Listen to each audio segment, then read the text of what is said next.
Сандуғаштың қасына інісін ертіп келгенін көрген Маржанның қабағы түйіліп, ашулана құрбысымен амандасты.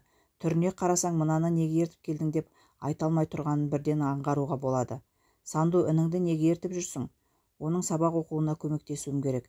Мен болмасам, анам үй шаруасын жасап бұларға қарауға мұршасы болмайды. Мақсат, сөмкеңді ашып, кітаптарыңды ал, үй тапсырмасын орындаймыз. Сендер отыра беріңдер, мен қазір келемін. Сандуғаш анасының Маржанға сенбейтінін, сол себептен де інісін қосып жібергенін Маржанға айтқан жоқ. Негізі мінезі сондай тамаша, біреудің ісін, айтқан сөзін екінші адамға жеткізгенді мүлдем қаламайды. Өзгенің өміріне араласқысы келмейді. Мінезі сондай көркем жан. Бірақ кіші болғанына қарамастан Маржанның ісіне наразы болып, ақыл айтып жөнге салатын кездерде болады. Әпкесі мен інісі екеуі сабақ орындап отырғанда Маржан душ қабылдап, қысқа белдемше, кіндігі ашық жейде киіп, шашын әрлеп, бетін бояп, айна алдында 1 сағат өзімен өзі отырды. Санду, болдың ба? Жоқ, әлі біткен жоқпыз. Bir жаққа барасың ба? Дүкенге барып қайтайықшы, үйде нан бітіп қалыпты. Өзің барып келе берші. Әпке, мен де шаршап кеттім, осы жазғаным да жетер. Көшедегі балалармен біраз ойнап қайтайыншы. Әне, көрдің бе? Ол әлі кішкентай бала емес пе? Ал сен оған 1 том кітаптарды оқытып отырсың. Баланың балалығын ұрлап отырғаныңды білесің бе? Бала болып доп қолап ойнамаса балалық шақтың несі қызық? Жарайды, бар ойнай ғой. Бірақ үстіңді былғап тастама. Жарайды, әпке. Санду, жүрсеңші, бірге барып қайтайықшы. Жоқ, өзің бара бер.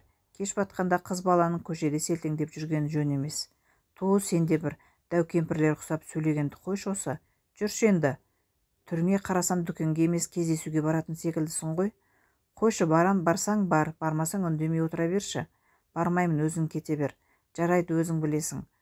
Маржан көшеге шығып кетті. Сандуғаш болса інісіне бас көз болып, артынан еріп отырды.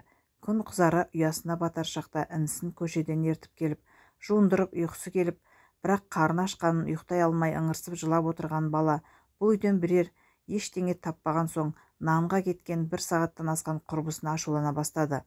Ары қарап, бері қарап, ақыры болмаған соң сол үйде бар заттан аздап тамақ істеп, ашытқысыз ас содасын қосып, қамыр илеп, бауырсақ пісірді. Інісінің қарны тойып, терең ұйқыға кеткен кезде Маржан үйіне бірақ оралды. Нан ашытып пісіретін уақыт болды емес пе? Сонша жоқ болып кеткенін қалай? Кешкі уақыттан соң көп дүкенде нан жоқ екен. Әрең іздеп таптым. Сен не, тамақ істедің бе? Иә, Мақсаттың қарны ашып жылап кетті. Картоп қуырдым. Еш қарсылығың жоқ шығар? Жоқ, қалағанды жей бер. Қайта дұрыс болды, менің де қарным аш. Қазір үйге 1-2 сыныптасым келеді.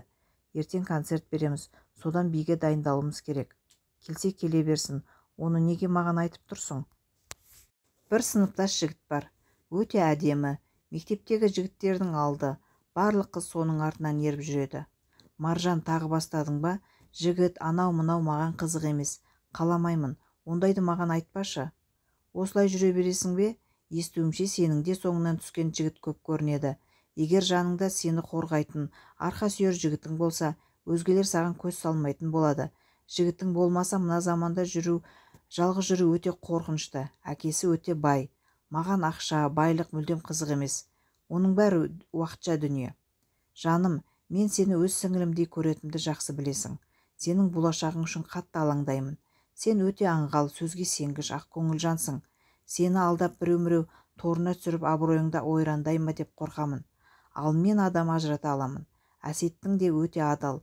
Қыздарға қырындап мазасын алмайтын, артық сөзі жоқ, іс жасамайтын жігіт екеніне мен 100% кепілдік беремін. Маған жігітпен жүруге әлі ерте. Қазір тек оқуға көңіл бөлуім керек. Мен дәл қазір жүр демеймін. Бірінші танысып көр, сосын жүре бересің. Маржан құрбысын үгіттеп көндіре алмай отырғанда ысқырып жігіттер келіп тұрғандарынан белгі берді. Маржан дереу сыртқа атып шығып, 2 қыз бен 3 жігітті үйіне кіргізді. Алдымен ас бөлмеге кіргізіп, сандуғаштың пісірген тағамдарын өзі дайындағандай мәз-мейрам болып мақтана оларға ұсынды. Олар болса дымын қалдырмай жеп алды. Содан кейін қонақ бөлмеге кіріп, музыканы қосып билей бастады. Ас үйді жинап, ыдыстарды жуып жүрген сандуғаштың жанына ұзын бойлы, сымбатты жігіт жақындап келді. Сәлем, сәлем, тамағың өте дәмді болыпты. Тек аздап тұзы басымдау екен. Сол себепті шөлдеп тұрмын. Маған аздап су құйып бересің бе? Өзіңнің аяқ-қолың сау, бүтін емес пе? Өзің қалағаныңша құйып іше бер. Алғашқы рет көрген адамға осылай дөрекі сөйлеуге болады ма екен? Менің уақытымды алмасаңыз дұрыс болар еді. Уақытым тым қымбат екен. Не дейсіз? Түсінбедім. Жоқ, ештеңе емес. Жарайды, суды өзім-ақ алайын. Жігіт шыны ыдысқа су құйып алды да орындыққа жайғасып сандуғаштың әр қимылын бақылап отырды. Сандуғаш ыңғайсызданып емін-еркін қозғала алмай әрең тірлік істеп жүрді. Сіз неге сыныптастарыңызбен биге дайындалмайсыз? Менің жұбым жоқ. Мүмкін сіз маған жұп боларсыз. Өтініш, шығып кетіңізші. Мен жұмысымды аяқтап інімнің жанына баруым керек. Мына қатты дыбыстан оянып кетсе шошынып қалуы мүмкін. Не деген пысық қыз едің? Бәріне үлгеріп жүреді екенсің. Шығып кетесіз бе? Наздана бермеңізші, танысайық та. Егер шықпасаңыз, онда мен шығып кетейін. Сау болыңыз. Тоқтасаңшы, қайда барасың? Менің сізбен босқа салғыласып тұратын уақытым жоқ. Жігіт есіктен шығып бара жатқан сандуғаштың қолынан өзіне қарай тартып қалды. Қайда асығып барасың? Назданудың да шегі болады емес пе? Жіберіңіз мені, маған жоламаңыз. Жігіт сандуғаштың белінен қысып ұстап өзіне қарай тарта бастады. Есікті аяғымен теуіп жауып, жарықты сөндірді. Сіздің есіңіз дұрыс па? Не істеп тұрсыз? Жіберіңіз мені. Айқайлап өзіңді шаршатпа. Сені көргелі бері қыпша беліңнен ұстап шиедей қып-қызыл еріңнен бір сүйеге қалай ынтық болғанымды білесің бе? Жібер мені. Сені оңдырмаймын. Пақ шіркін, қорқып кеттім-ау. Саған ешкім көмектесе алмайды. Қорқпа, сенің арыңды таптамаймын. Тек ерніңнен бір сүйгізетін ғана ақы төледім. Арың соншалықты арзан емес болар. Не оттап кеттің? Жібер деймін. Қарсыласпай өзің берілші. Тарт қолыңды, хайуан. Оңбаған, әкем мен ағам сені өлтіреді. Маған дәл сендей оңай олжа түсе қоймайтын қыздар ұнайды. Қарсыласқан сайын ұнай түсу десің.